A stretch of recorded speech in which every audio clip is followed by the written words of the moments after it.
pa rin. Feeling niya siya pa rin yung bunso.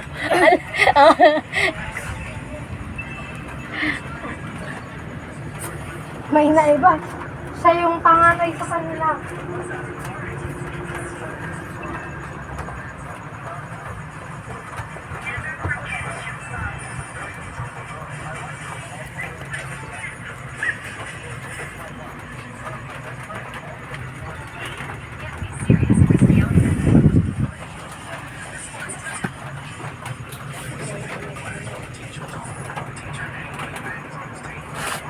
Po, yung pusa po namin, no.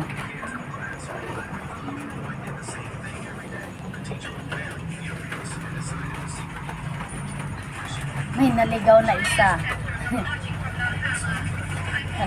Dumedede. Ayun, no, ang laki na niya, dumedede pa rin, no.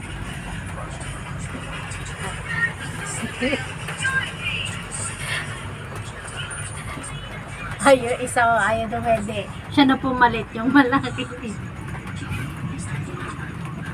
Ayun. Siya na ngayon dumede. Ayun, yung dalawa. Yung nanay walang pakalan.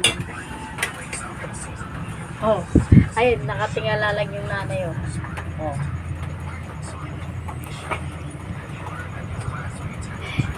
Alit, sisingit na yung isa. Wala na, hindi na siya makasingit.